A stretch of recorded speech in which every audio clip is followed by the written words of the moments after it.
Welcome back to our channel where we share updates and untold stories about Catherine, Princess of Wales and her royal family. Today we bring you some news: Prince William in tears after King Charles confesses a shocked secret.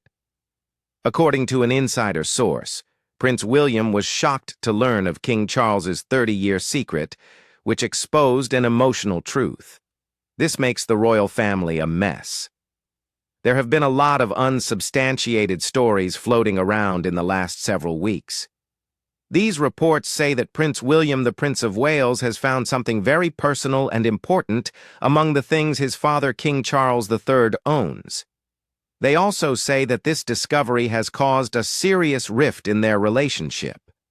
These stories, which have not been confirmed by official representatives of Buckingham Palace or other formal sources, say that Prince William found proof that certain private items belonging to his late mother, Diana, Princess of Wales, most notably a handwritten diary and a set of recorded messages on cassette tapes, were kept from him and his younger brother, Prince Harry, for almost 30 years, at the direction of the then Prince of Wales. According to reports, the directive in question was an administrative order sent to high-ranking palace officials just after Diana died in August 1997. Most of the time, the way the articles are written makes it clear that these are just allegations and that important facts are either disputed or not established in public. This is because the claims have not been proven. Therefore, any debate about them must be very circumspect. If the rumors are true, however, the information in them would go to the heart of a number of issues that have long been sensitive for the current British monarchy. The family's handling of private archives and legacies, the public's ongoing devotion to Princess Diana as a cultural icon, and the institutional need to maintain the crown's image have all been very personal traumas. This longer story brings together the main claims as they were published, puts them in historical and institutional context, talks about how major players are supposed to respond, and looks into the different effects that such a disclosure would have, such as symbolic family and constitutional effects. The main point of the disagreement is the finding that is being alleged to have been made. Prince William found the letter while going through King Charles's personal archives, according to news reports. The sources say that the finding was not the result of a planned search, but rather a chance find. William didn't seem to be hunting for the journal or tapes. Instead, he was going through a bunch of documents that were part of his father's private archive. Charles wrote to the palace staff right after Diana died.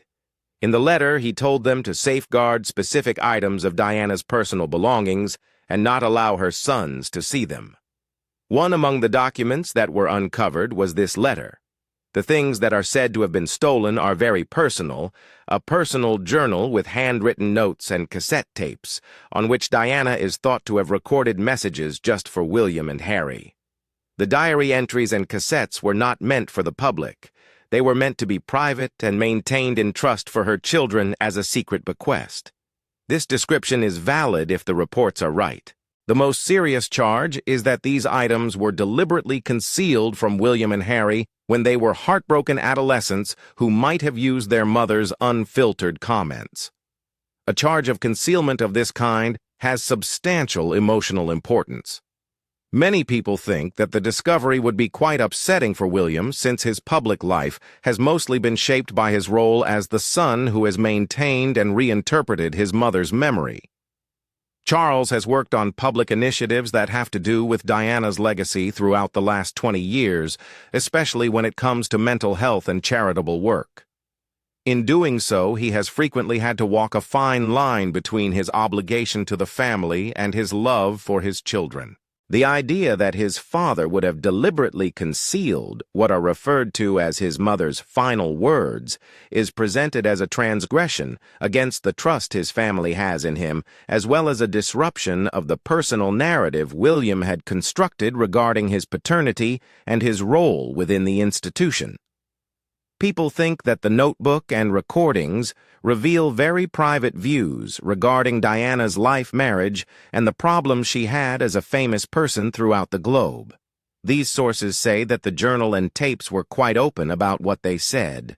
The famous public confessions she made in the 1995 Panorama interview and the information she gave to biographer Andrew Morton for Diana Her True Story are said to be less important than these new disclosures, which are said to be more direct and intimate. On the other hand, the diaries and recordings are said to be private materials, in which Diana talks without the filters that public relations experts, royal counsel, or the financial needs of books and televised interviews put on her.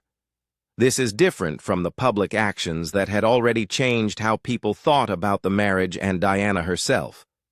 It is reported that the journal is a long look back at the end of her marriage to Prince Charles and the stress she felt as a member of the royal family. These stresses include feelings of loneliness, the burden of being watched all the time, moments of emotional suffering hidden behind a calm public front, and worries about what will happen to her boys in that system. There are reports that the notebook includes personal stories, such as short stories about family life, acts of affection, and times when a young William or Harry tried to comfort or bond with their mother.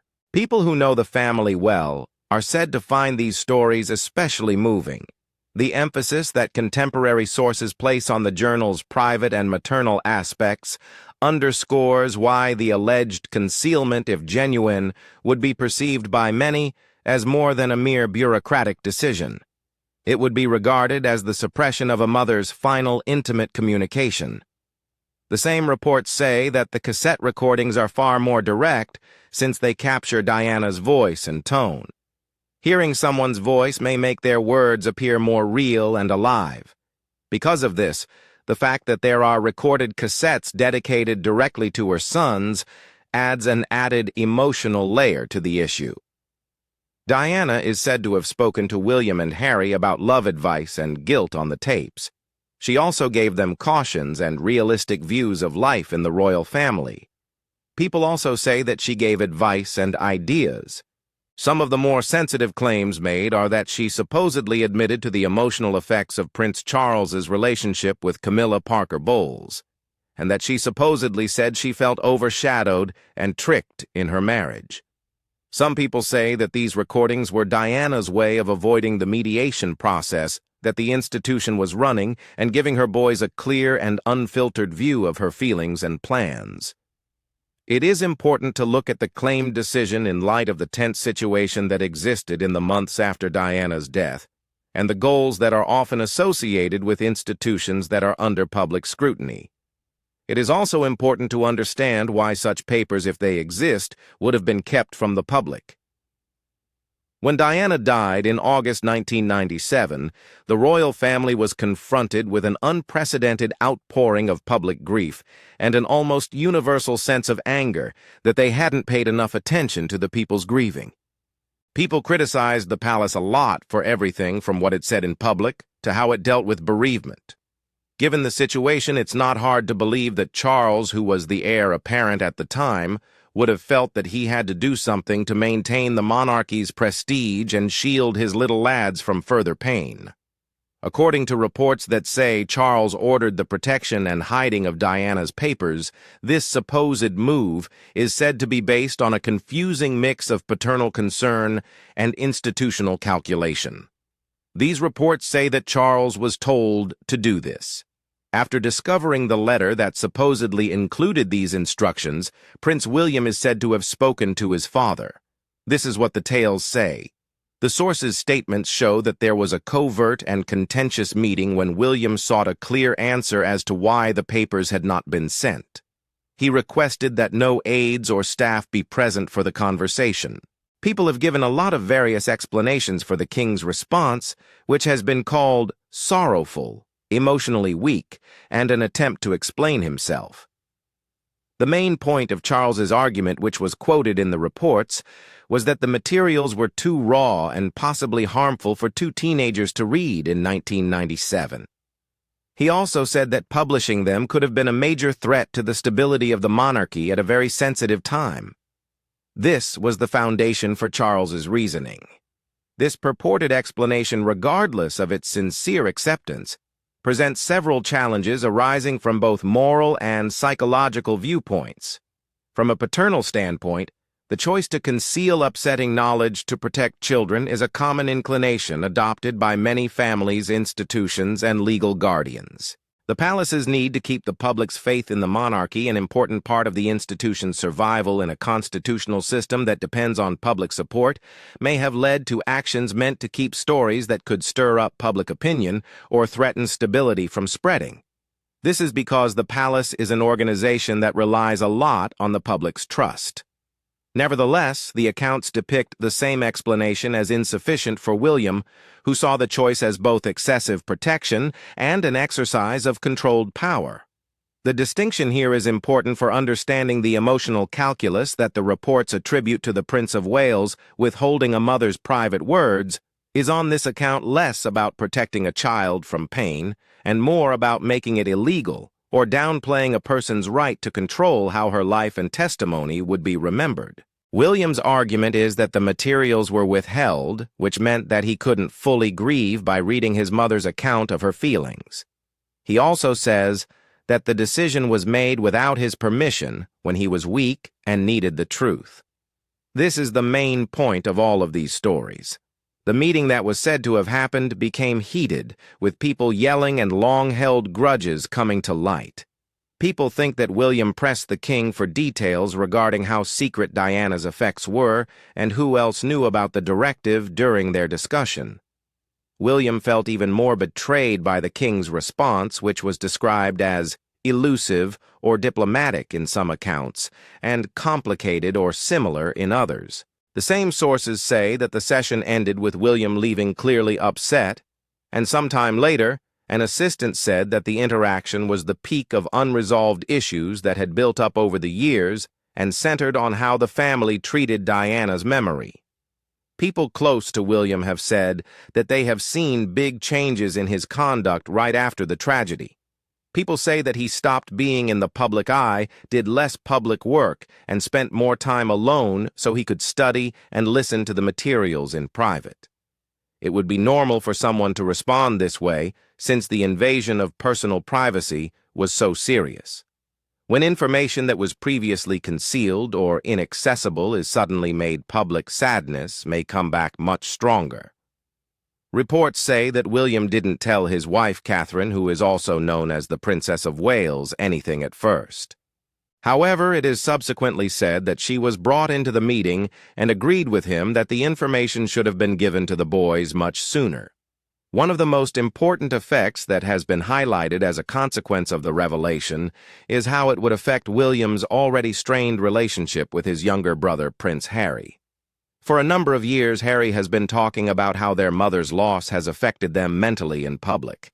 He has also said that the family didn't fully accept what happened and what she went through. William and Harry have acted differently in public when it comes to the institution. William often takes a more conventional stance in favor of the monarchy, while Harry talks about his problems in a more personal and critical way. Media reports, on the other hand, say that the supposed finding might be what brings the two of them back together. In those stories, William got in touch with Harry and told him that he had found something that their mother had left behind and that Harry wanted to see.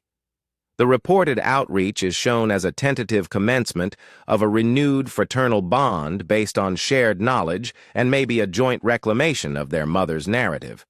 On the other side, the revelation throws Queen Camilla back into the spotlight and reminds people of how long and hard it has been for her to go back into public life. After Diana's public disclosures, most people thought of Camilla as the other woman, the person whose relationship with Charles helped break up the marriage. This belief lasted for many years after Diana made her speech.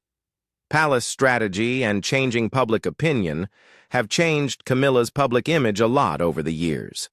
She has been included in the official story of the royal family, recognized for her own humanitarian endeavors, and made queen consort when Charles became king. The alleged journal entries and tapes, which are said to contain negative comments about Camilla's role in Diana's marriage problems, would therefore reopen old wounds and threaten to undo a lot of the progress that has been made in repairing the image over the past few years. The report suggests that William is well aware that his mother's voice has been pushed to the side in the official record. William is particularly upset that her intimate words about Camilla were kept from him, since they take away portions of Diana's lived experience that are important to her memory. Several reports say that Catherine, the Princess of Wales, has been a steadying force for William at this difficult time. People say that her support is measured and strong.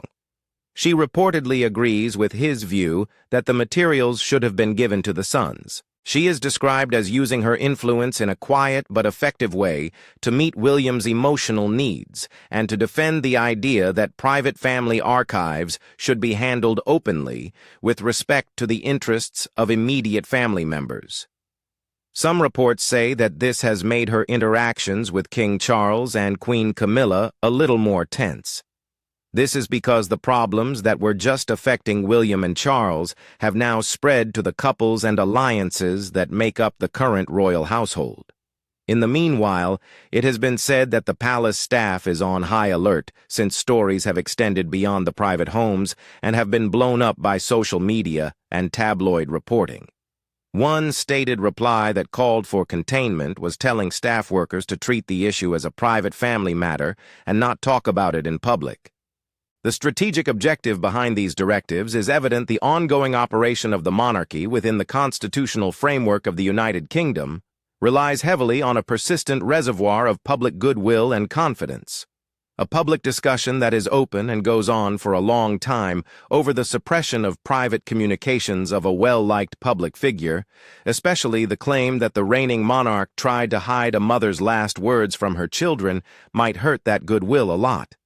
The studies themselves say that in this kind of media environment, being silent can really be bad, which is a strange thing to say.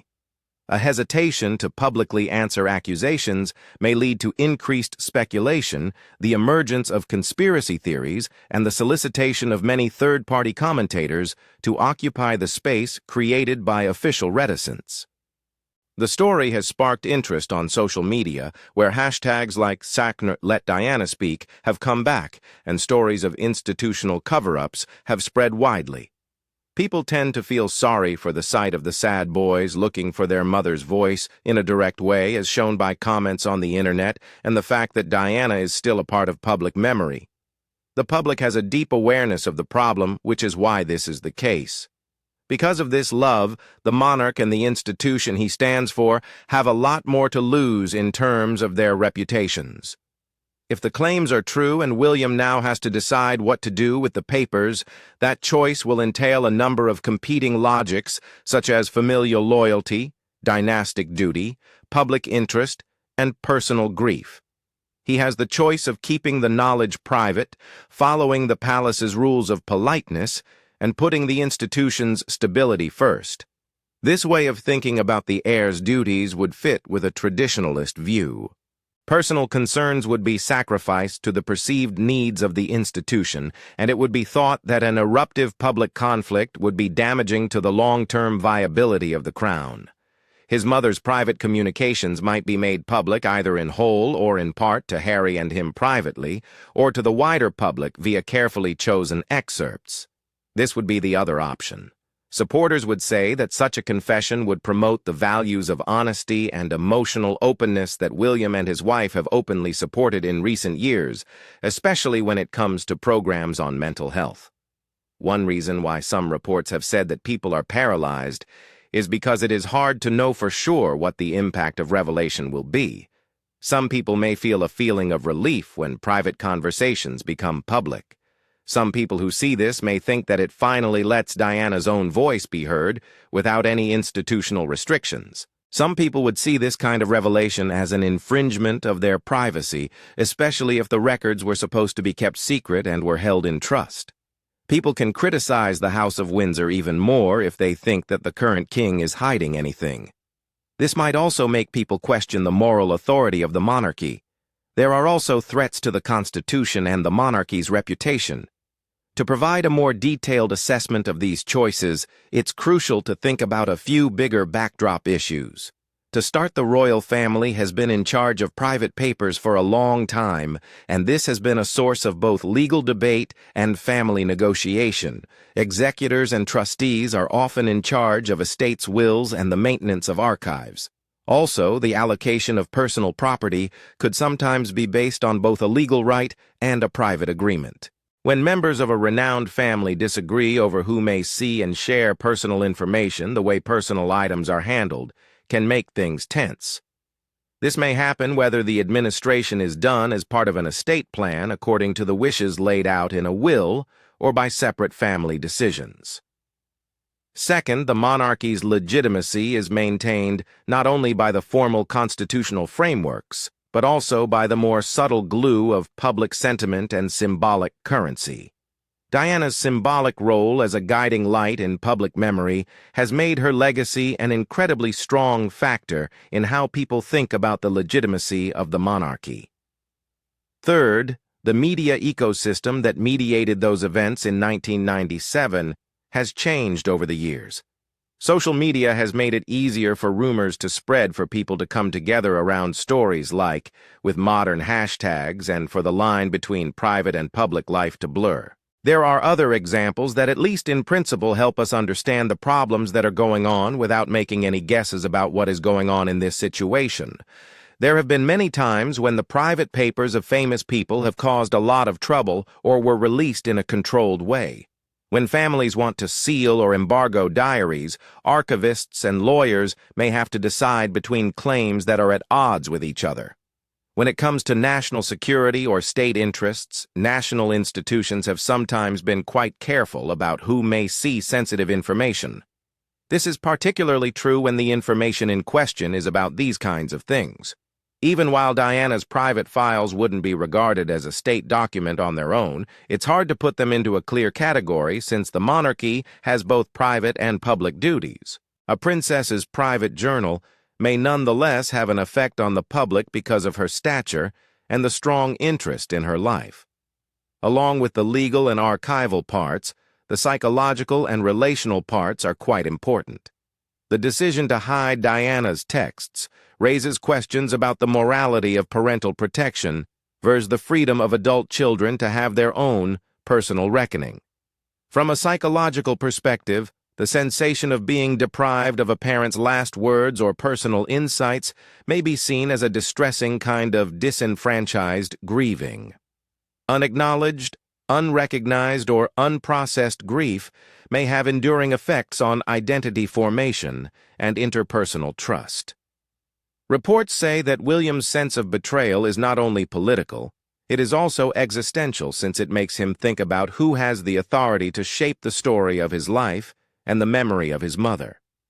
Any counsel to the royal family would have to think about the strategic calculation that comes from the intersection of these legal, emotional, and public factors.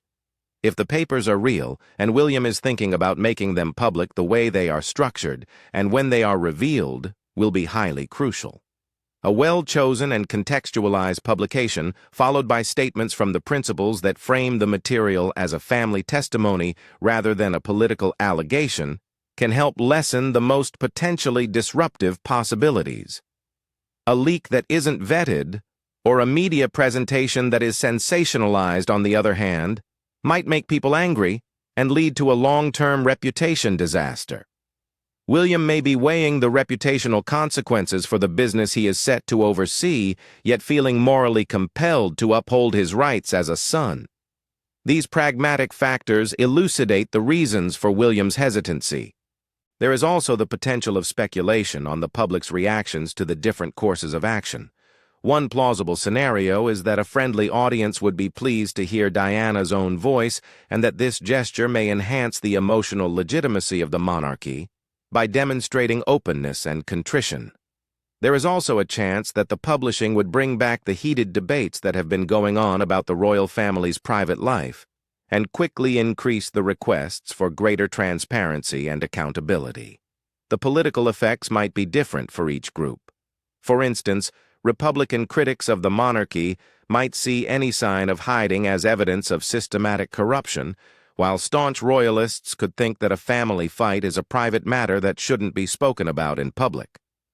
There is also a generational aspect to this. Since 1997, there has been a big change in how people think about things like privacy, openness, and the authority of institutions.